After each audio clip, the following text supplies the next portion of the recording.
our slower travelers have arrived in Frankfurt. Yay! Getting ready for Christmas markets. And it's about 7 in the morning or so, and we're ready for some real excitement. And there's a little bit of snow that has fallen, but we're dressed warmly and ready to go. So if you're coming to Christmas markets, you're most likely to fly into Frankfurt, which is the major airport in Germany. You might fly into Munich, you might fly into Berlin, but most likely it'll be Frankfurt. You can take the train from the airport to practically anywhere in Germany. We're having some friends pick us up, but the train is the easiest way to go. Machines are there, so you can buy your ticket. And they also have Uber here, which they didn't have before. So that's always an option as well. Are you ready, Tanya, to really hit the excitement? I am. It's about 34 degrees. Yeah. And a light drizzle. Yeah. And it's still dark. Yeah. How exciting. We're excited. It's so Deutschland. It's so Deutschland. It's so nice to be back in a Germanic-speaking country. Yeah. Yeah. Willkommen in Deutschland! Yeah, so we just arrived, and our unnamed mystery friends have met us here at the Flughafen, and it's just, I can't even remember your names, or is that still a secret? Still a secret. Still a secret. Still a secret. Yep. And where are we going now? Secret also. Another secret. Yes. So we're off to an undisclosed... To find the castle. The castle. Okay, we're off to an undisclosed location. Tune in and see how this all works out. It's all a mystery to me. Yay.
We're up at the Heidelberg Castle this morning, and it first time, even though we've been to Heidelberg several times, we've never been up the hill to the castle.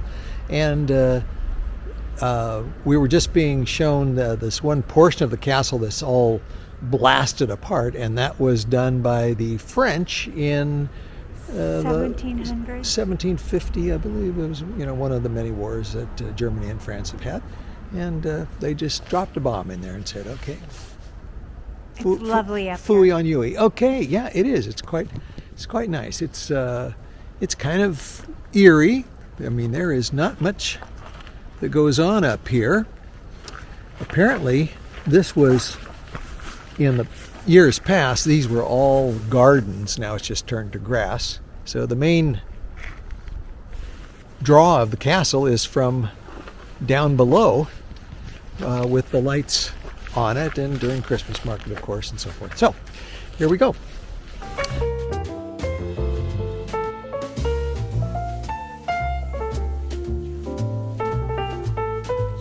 So pardon all the extraneous noise here. Leaf blowers are, they're the scourge of mankind. Anyway, we're up here at the Heidelberg Castle.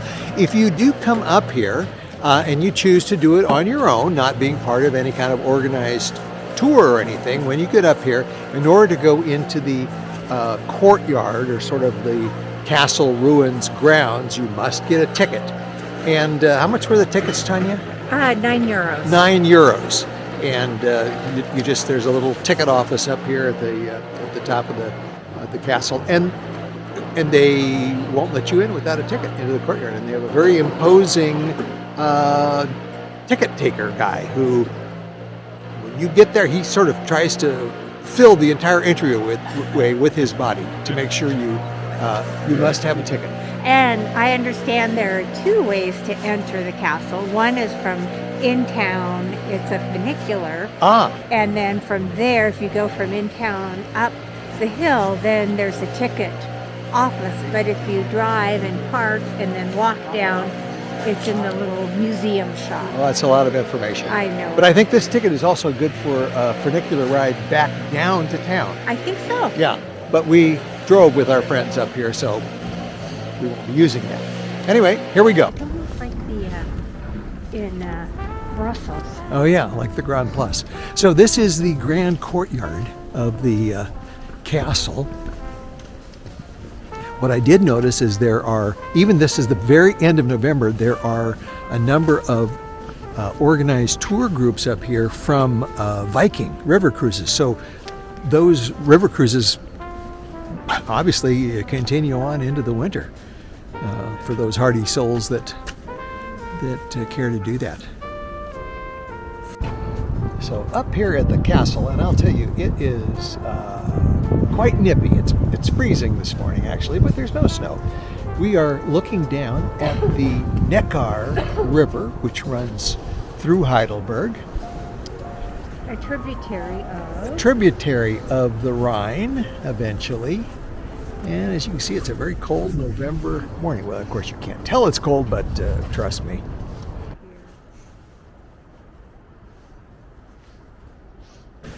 So this palace complex here at the top of the hill in Heidelberg is a conglomeration of palaces and fortresses that were built beginning in the 1500s and through the 1600s and 1700s, and there were various rulers that were here, and then the different wars and destruction and rebuilding and so on and so forth. It's just the ongoing parade of life where the wealthy people that were sort of controlling things had this huge place up here, and meanwhile all the clods are down there in the valley. And it always is interesting to me where they say, oh, this part was built by Frederick IV, this was built by Frederick V. Well, it wasn't built by those guys. It was built by all the clods from down below, the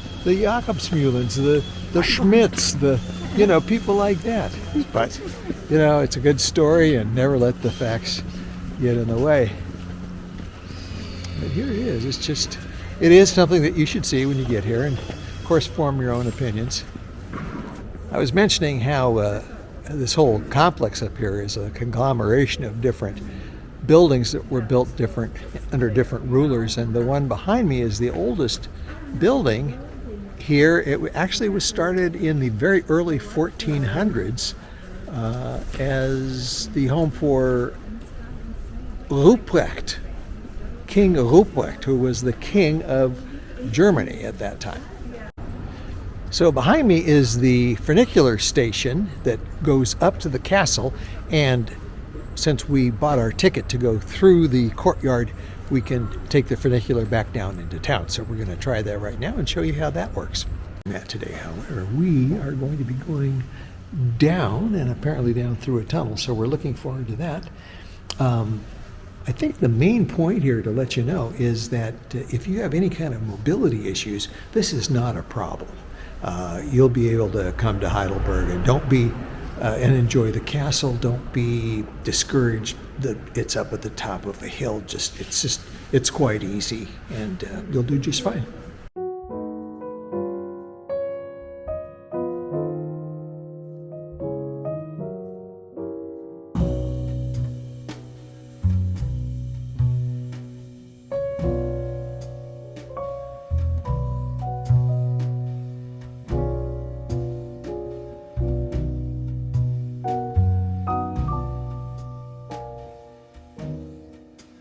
Oh, Christmas tree, oh, Christmas tree. Here we are at another exciting Christmas market, this time in Speyer. Speyer. Very, very old town in Germany with a huge famous cathedral. And we're going to check out their Christmas market.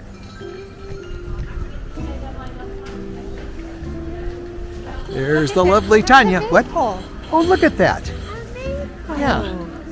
So, you know, here is there's a great example of a Christmas market that's just in a local place that apparently there are a number of cruises that come here because it's very close to the Rhine. But other than that, most people probably wouldn't come here. Probably wouldn't come here. But we're going to go down here, and it's just about bratwurst time, I think. So, because we haven't eaten in at least a couple of hours. Look at the snowmen. Oh, They're so cute. they're so cute. Oh, Yeah. they're so cute.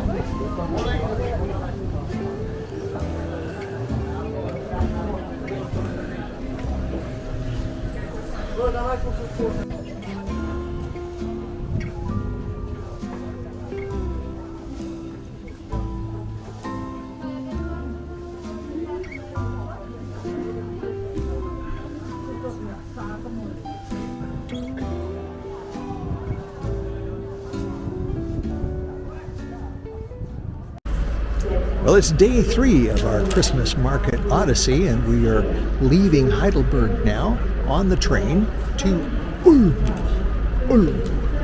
But we look exactly the same We do. as we have for the last 3 days. That's with right. Our hat and jacket. And we found one thing, that packing for a winter trip is actually easier.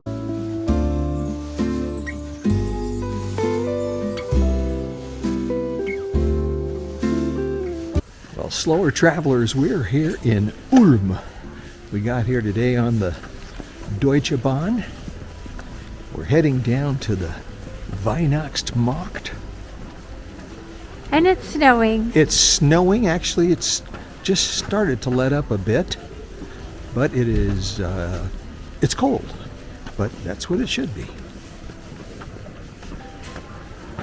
Ulm's Christmas market is down by the Münster, which I just saw through that little alley there. And the Münster is the world's tallest church. Its spire is 561 feet high and is truly amazing.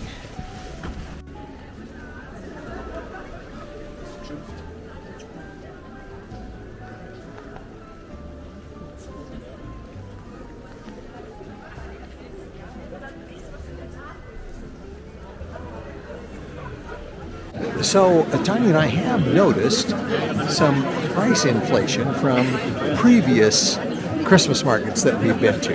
And this one here in Ulm, we didn't want Glühwein, or actually Glühwein now is about €4.50. I think when we were here before it was between $2.50 and $3, and that was only about 6 or 7 years ago. So inflation has hit the Christmas markets. We just got a glass each of regular wine, one white, one red, and it was... we just got this. I haven't We had just got anything. this. So Tanya is demonstrating to you the small size. This is what you get for €7. So, you know, just be prepared for sticker shock Sticker shock. a bit. Yes. Oh, and don't forget the fond, which is the deposit you pay on the glass. And this fond, usually it's €3 if it's one of the Christmas market cups that are ubiquitous at these Christmas markets. But this glass was €5 each. So you're shelling out with the font €24 for a couple glasses of wine, and you're thinking, gosh, I'm glad Am I in America? I'm glad I brought a bankroll with me. So we will get €10 back when we turn these wine glasses in, which should take us only about another 2 minutes to finish this.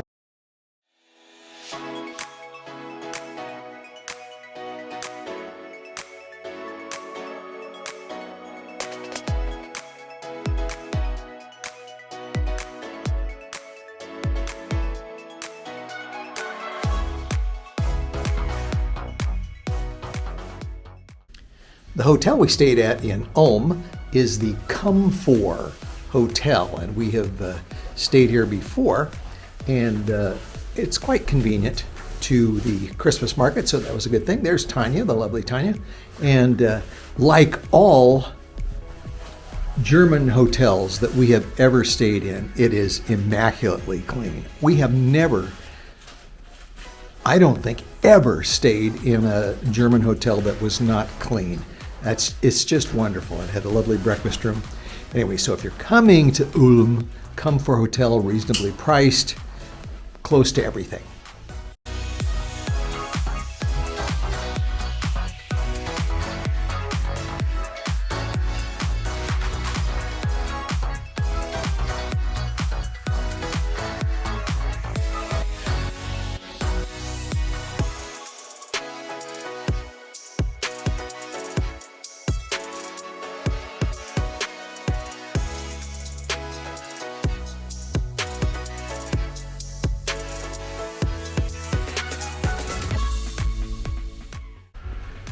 Well, your intrepid slower travelers are in Munich today, and it has been snowing non-stop for the last day and a half. It's their first huge snowstorm of the season.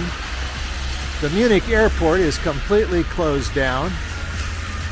Trains stopped yesterday with people stranded, but we got here before that happened, so that was good. As you can tell, there are emergency vehicles everywhere. The town is a complete mess. It's winter chaos. It could be absolutely the worst thing that has ever happened in the history of Central Europe, but we're not quite sure. Oh my God, there goes the fire department.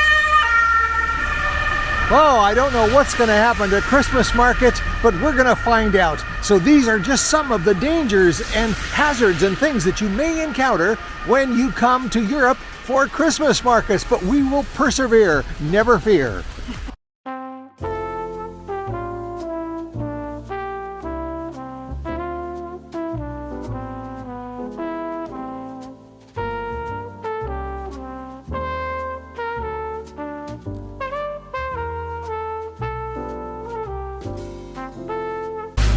And nothing like a hearty Sunday German breakfast.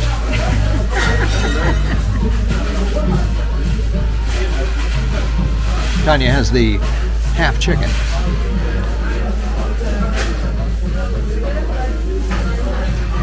We're in a Turkish restaurant. Yeah, as if you didn't know.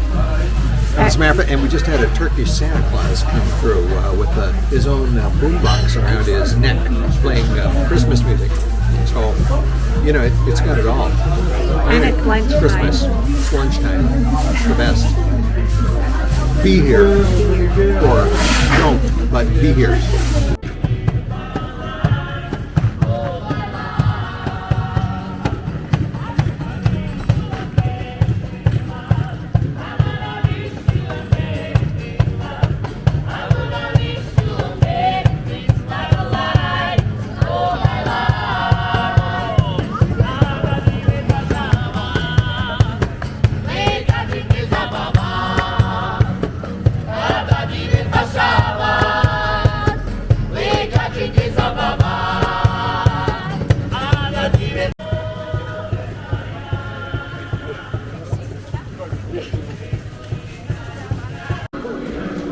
So we just finished visiting the Kunsthall, the art hall here in Munich, and we had a wonderful time looking at an exhibit of works by Ignacio Zuloaga,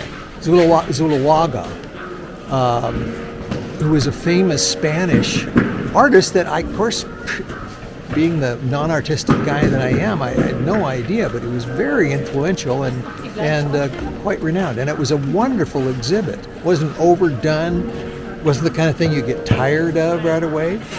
It was very well done. Yeah. And a very informative film about him. Yeah. And his So life. this type of museum apparently has continually rotating exhibits, and so if you're into art or you're trying to figure out a way to fill a Sunday afternoon when all the shops are closed, this might be a good option for you.